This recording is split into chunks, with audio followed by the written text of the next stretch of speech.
just about anything they can get their hands on. To cut down on crime and antisocial behaviour, the police and other agencies are using new tactics and technology, where the bad guys are getting caught in the act. CCTV is vital. You can see there are definitely the people there. The camera doesn't lie. Local councils, shops and businesses are laying some traps of their own. There's a eureka moment when you get that evidence. And the general public too can help unsuspecting crooks get their comeuppance. People won't stand by. I couldn't sit back and do nothing. Yes, we've got her. So, anyone who's up to no good had better think twice. They might just get caught red-handed. Today, this man's a jewellery snatcher, not just once, or twice, or 10 times. So far, he's got away with nearly 40 snatch and grabs from jewellery shops. It's in excess of £200,000 of theft. This thief takes what he can, but he also leaves a couple of things behind. Clues for the police. Also today, look out, there's a thief in the kitchen, in broad daylight. Oh my goodness. To have her looking my eye, talking to me, knowing she was stealing from my mother, absolutely can't get over that. I just don't know how she did it. And who's a good boy then? Well, not this guy. They're not his dogs, and this is not his house.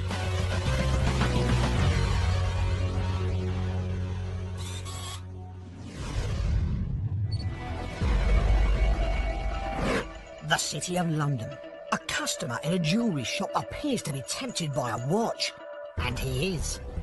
But he just doesn't intend to pay for it.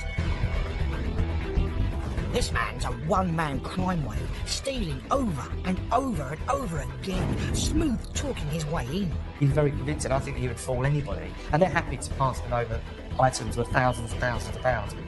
But he makes mistakes, leaving behind valuable clues. Eureka, the film that might actually identify one particular individual.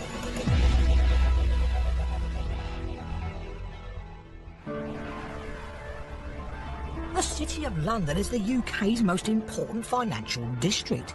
With so much money around, it's not surprising that the city also has a number of high-end jewellery shops. But they occasionally attract the wrong sorts of clients. It's early summer when Detective Constable Jeff Holbrook gets a call about an attempted jewellery snatch.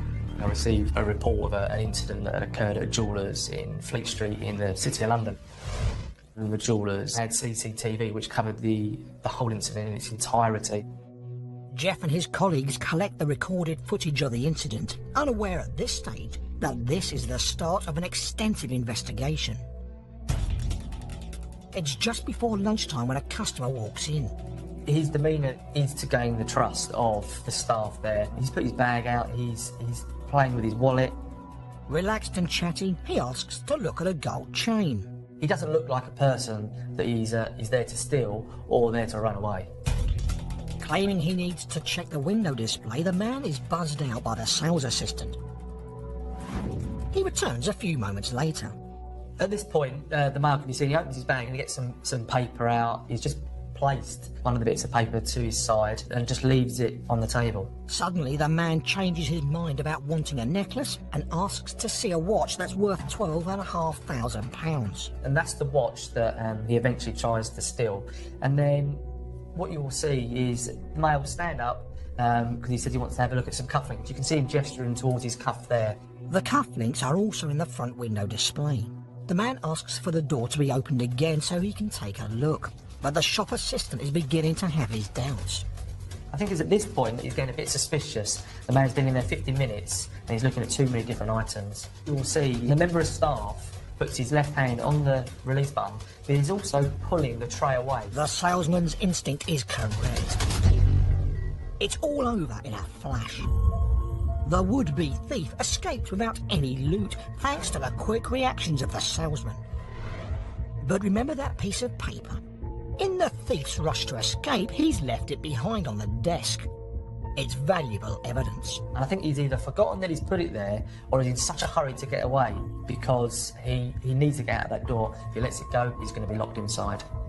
Hoping to identify the man, Jeff takes stills from the video and circulates them to colleagues. He sends the piece of paper away for forensic analysis.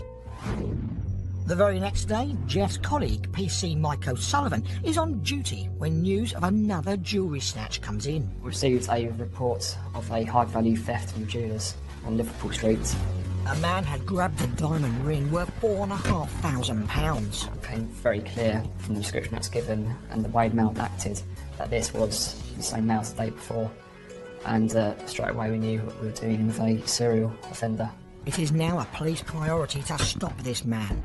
Not just because of the goods stolen, but because of the effects on shop staff. Staff were quite shaken, simply just the way the man had acted, almost like a confidence trickster. Mike visits the shop where the ring's been snatched. Small jewellers, it's a massive loss to them. But the culprit has been careless. Mike finds some potential evidence that may show fingerprints. One was a counter where he had his hand before he ran out. Another was a jacket he'd left behind and a rucksack containing a drinks bottle. And in one of the jacket pockets, Mike finds a SIM card for a mobile phone. Took it straight back to the office and used a special computer. It'll give you the telephone number that the SIM is associated with. It's a breakthrough in the investigation. With the number, Mike can find out from the phone's network provider who the thief's been talking to. The rest of the seized evidence is sent to forensics for analysis. Later, the jewellery snatcher continues his rampage, striking again in London's Square Mile. On the third offence, £7,500 worth of jewellery. And again. On the fourth offence, he gets away with £21,500 worth of necklaces. And this man needs to be stopped.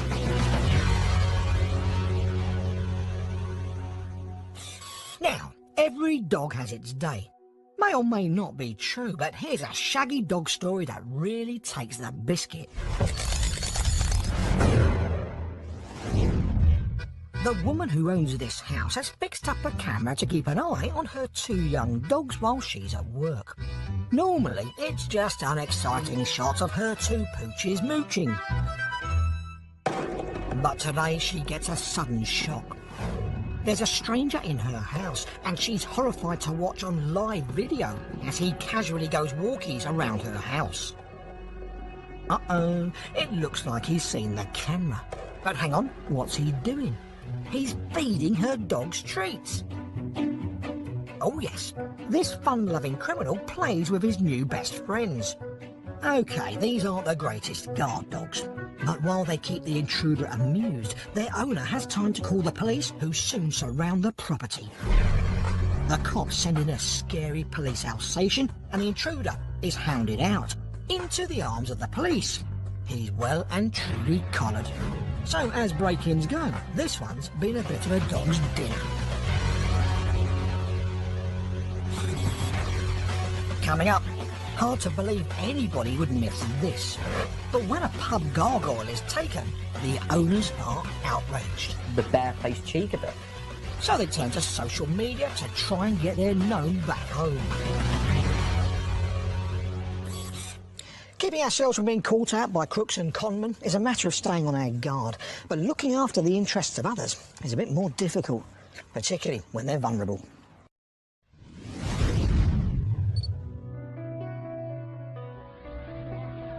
You don't want another one? These pictures are from hidden cameras in a South London kitchen. This carer is making lunch for elderly grandmother Monica in the room next door. Monica's cash box is also in this cupboard. Money's been disappearing, so Monica's daughter, Anne-Marie, has set up a camera to find out what's going on, and she makes a shocking discovery. I didn't think for a minute it was somebody who had our trust. And I thought I heard her take the cash box, and then I thought, it's her. I was in shock. Anne-Marie thinks she's found the thief, but can she get the proof?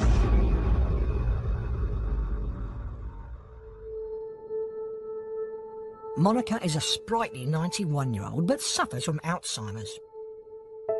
Daughter Anne-Marie feels it's important to tell their story. My mum's lovely. She's a very kind person, she's very generous. She loves going out, actually. We take her out to the theatre quite a lot. She really, really enjoys musical theatre. Monica grew up in Manchester, and she met Tom through friends at a church social club. He always made her laugh a lot. They fell in love and married after the war. They went on to have 4 children and 6 grandchildren, until, after 60 years of marriage, Tom passed away at the age of 90. When my dad died, it was obviously a shock for everybody, but really what we didn't realise was he'd been covering up quite a lot about my mum's illness, and so that's when we went to the doctor, and eventually she was diagnosed with Alzheimer's. Monica moved to a sheltered flat in London so she can live near Anne-Marie and some of her other children. It's just suitable all round, and so much as we could all see her more regularly than we would have done if she'd have stayed where she was. But they can't be with their mum all the time, so they arrange visits from carers through an agency. The carers basically are there to keep an eye on her, really, and to give her medicine. So they will come and have a chat with her and make her a sandwich, make her some food, and housekeeping as well. The family also take care of Monica's day-to-day expenses. Money is kept in a locked cash box in the kitchen cupboard. The key is kept nearby, as the box is topped up by the family to £60 a week. We'd send each other emails because we don't always see each other, usually to say, I spent £30 on food, groceries, I bought this, this and this, there's £20 left in the box. The money doesn't always add up, but at first, Anne-Marie isn't worried. We wouldn't always send the email and forget, or one email might have said there's £20 left. And I would check it and look and say, oh, there's only £10 left. So my sister might say, oh, did I say 20? Maybe I meant 10. And then there would be a complete confusion. As time goes by, she notices that cash is regularly missing. I started going back through emails and checking, and slowly there seemed to be a little bit of a pattern forming that money was actually going. It's an upsetting moment. I was distraught. I just thought, how can anybody come into this lovely old lady's house and steal from her? I didn't feel like we were protecting her enough, I think. I think that's what made me upset. Anne-Marie is sure an outsider must be responsible. I didn't think for a minute it was somebody who had our trust. And if someone is going into my mum's flat, or if my mum is letting somebody in, we need to know. And so that's when we started looking into the idea of hidden cameras. She phones an expert for advice. And I actually burst out crying, and the person on the end of the line calmed me down and said, don't worry, we'll catch them.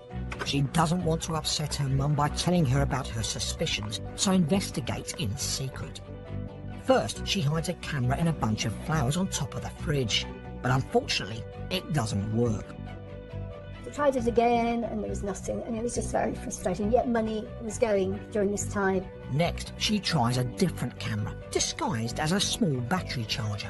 It triggers when it senses motion and also records sound. She hides it in the cupboard containing the cash box. I soon realised, actually, that it probably wasn't the best location for it.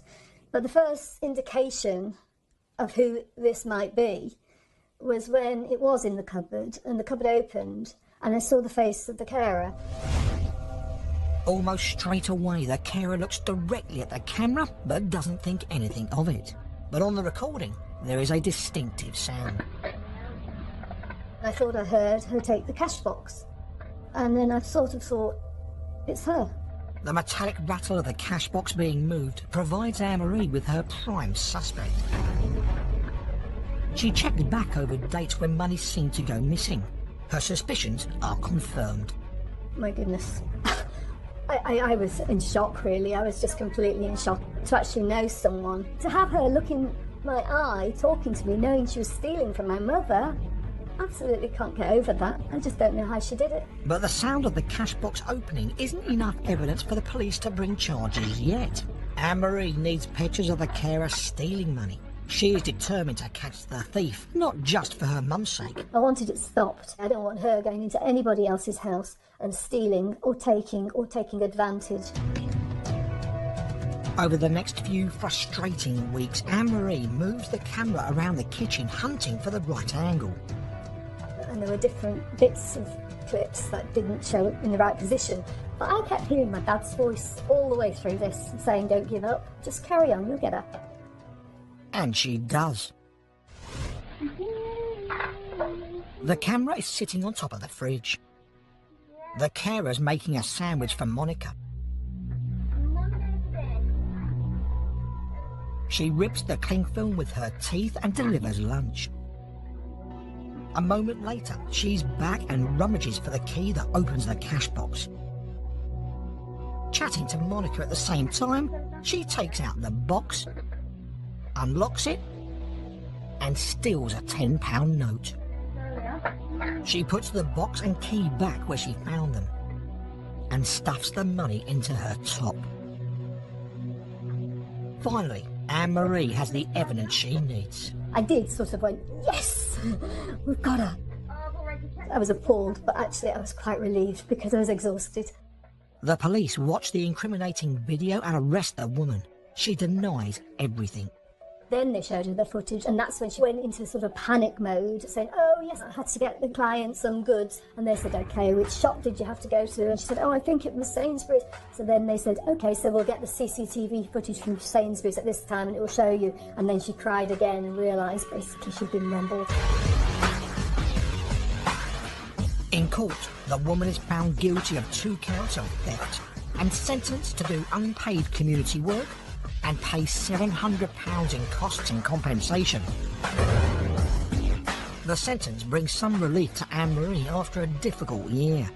It's been a bit of a roller coaster. It wasn't a pleasant time to go through, but when you said guilty, that was it. That was exactly what I wanted to hear. Monica now has some new carers and the family are very happy with them. She's got some absolutely lovely carers. I mean, they are aware of what's happened. I made them aware of what's happened. And they are actually, glad that I did that because they said people like this person gave them all a bit bad name. So the best outcome of this is one person won't be taking advantage of old people anymore. Yeah, it was worth it. The thing is, you can't go through life mistrusting everyone, can you? It's hard to know where to draw the line and what to watch out for. You should always trust your instincts. If you're a little bit uncertain about someone that you've got in your home, then there might be a good reason for that. If you do think things are going missing, make a note, keep a record of them, and that will help the police as well as anybody else who's looking into any suspicions you may have. When you get someone knocking at the door, you've got time to check the references, but you've also got time to send them away. Think about it. A good con man will give you the telephone number of a friend or family member. So do a bit of research first. If you don't feel able to do it yourself, perhaps use a friend who's good on social media to find out who that referee actually is and that it is a reputable person. But it's also important to listen to your family, friends, neighbours, if they are a little bit uncertain about these people as well. And if the person is being really pushy, then they're probably not the person you want to employ. Back to the City of London now, where police are looking for a thief who's stolen jewellery worth over £200,000.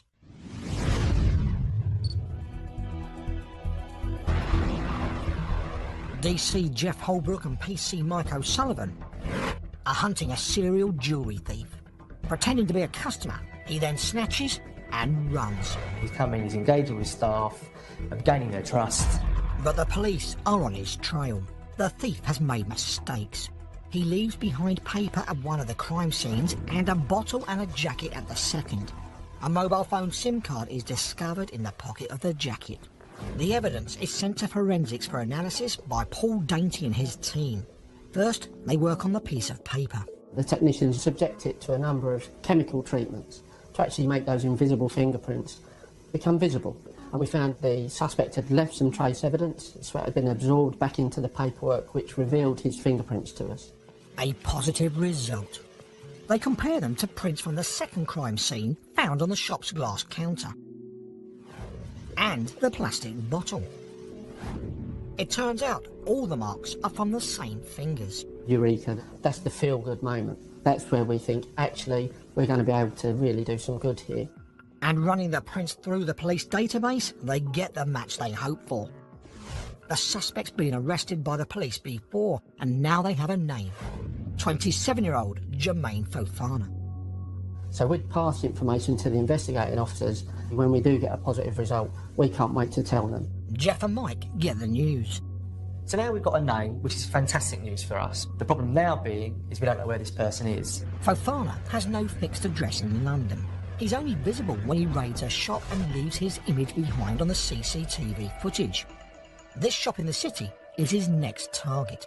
He's doing the same thing. He's coming, he's engaging with staff, gaining their trust. And the shop has an open front door for a quick escape.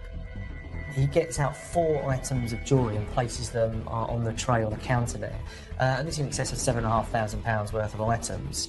The member of staff will go just away from where he was standing, and then you'll see that he just grabs the item, turns his back and runs. And he vanishes with the thousands of pounds worth of jewellery. Another day, and here he is again in another city jewellery shop. On the 4th and final offence in the city, he gets away with £21,500 worth of necklaces. But the police are closing in.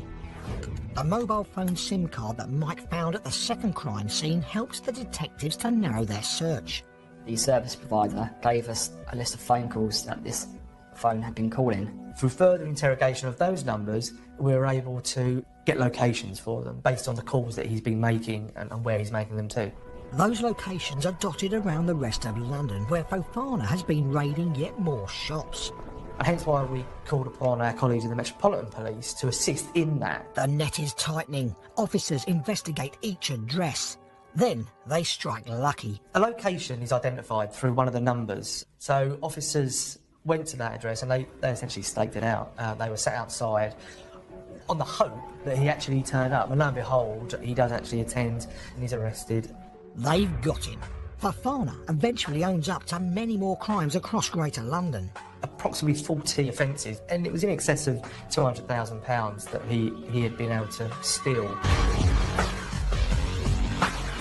In court, Fofana is sentenced to 5.5 years in prison. Police haven't yet recovered all the jewellery, but they hope to.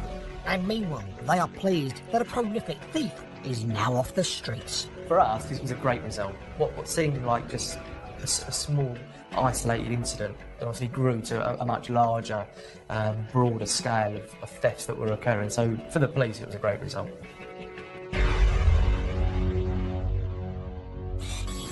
Everywhere you look these days, you see people posting messages and texts on their phones.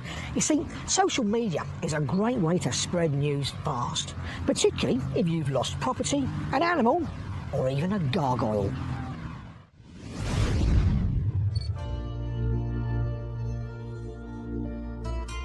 The pretty village of Harden in the Welsh countryside provides a picturesque backdrop to something a little grotesque when one day this gargoyle, affectionately known as Julian, is abducted. I thought, you cheeky sod. I thought that's ridiculous. That's just pure theft.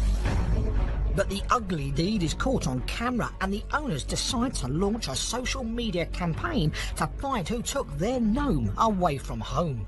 The power of social media is phenomenal.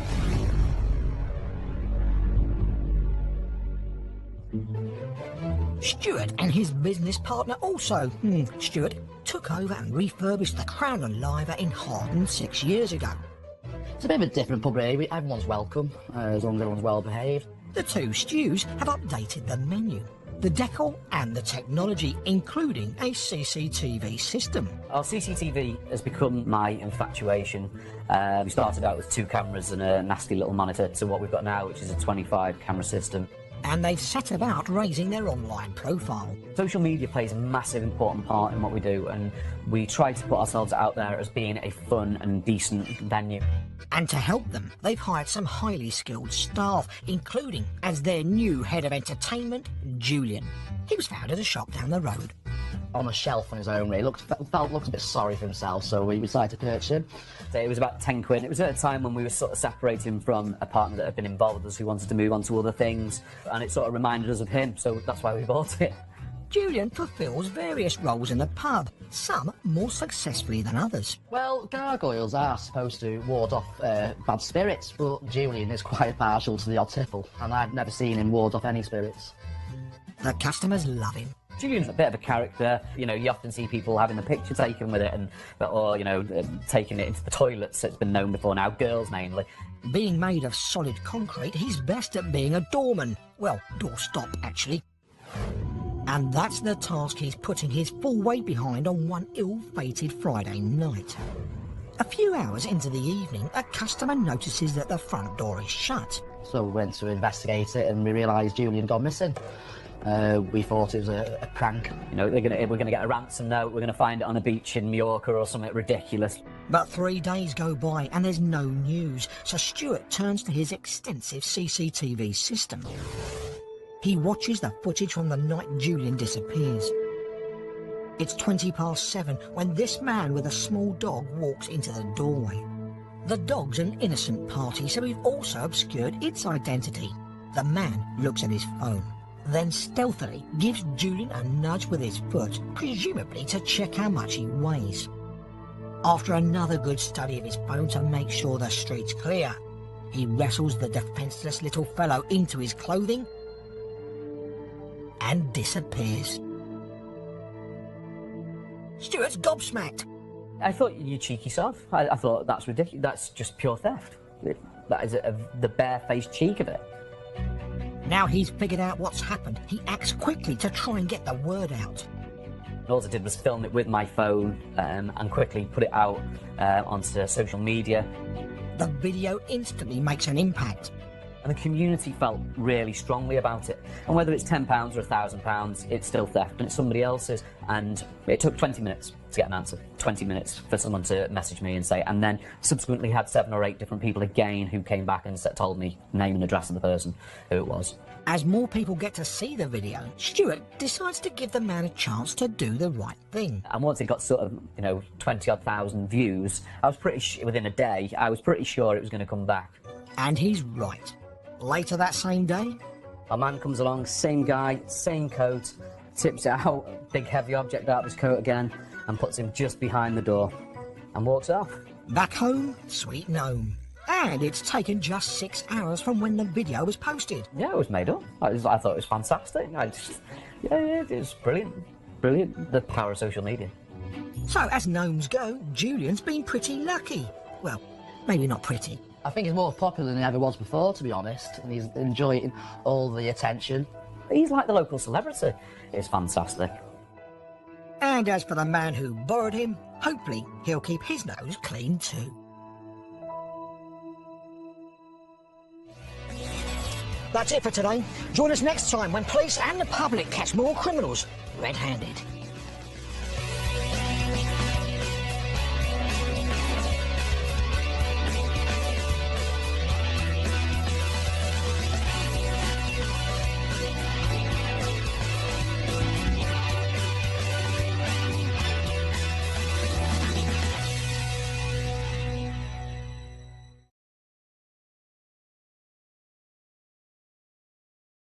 Way, stealing over and over and over again, smooth talking his way in. He's very convincing. I think he would fool anybody, and they're happy to pass them over items worth thousands and thousands of pounds.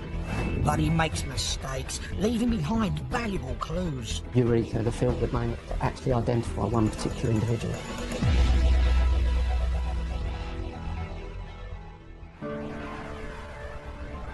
The City of London is the UK's most important financial district.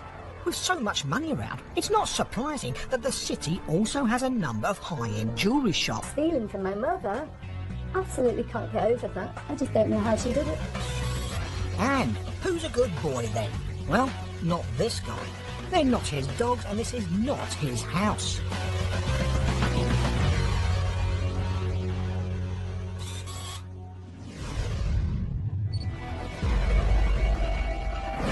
The City of London. A customer in a jewellery shop appears to be tempted by a watch. And he is. But he just doesn't intend to pay for it. This man's a one-man crisis. They might just get caught red-handed. Today, this man's a jewellery snatcher. Not just once, or twice, or 10 times. So far, he's got away with nearly 40 snatch and grabs from jewellery shops. It was in excess of £200,000 of theft. This thief takes what he can, but he also leaves a couple of things behind. Clues for the police. Also today, look out, there's a thief in the kitchen, in broad daylight. Oh my goodness. To have her looking my eye, talking to me, knowing she's... But they occasionally attract the wrong sorts of clients. It's early summer when Detective Constable Jeff Holbrook gets a call about an attempted jewellery snatch. I received a report of an incident that had occurred at a jeweller's in Fleet Street in the City of London. And the jewellers had CCTV which covered the whole incident in its entirety. Jeff and his colleagues collect the recorded footage of the incident, unaware at this stage that this is the start of an extensive investigation. It's just before lunchtime, just about anything they can get their hands on. To cut down on crime and antisocial behaviour, the police and other agencies are using new tactics and technology, where the bad guys are getting caught in the act. CCTV is vital. You can see there are definitely the people there. The camera doesn't lie. Local councils, shops and businesses are laying some traps of their own. There's a eureka moment when you get that evidence. And the general public too can help unsuspecting crooks get their comeuppance. People won't stand by. I couldn't sit back and do nothing. Yes, we've got her. So anyone who's up to no good had better try.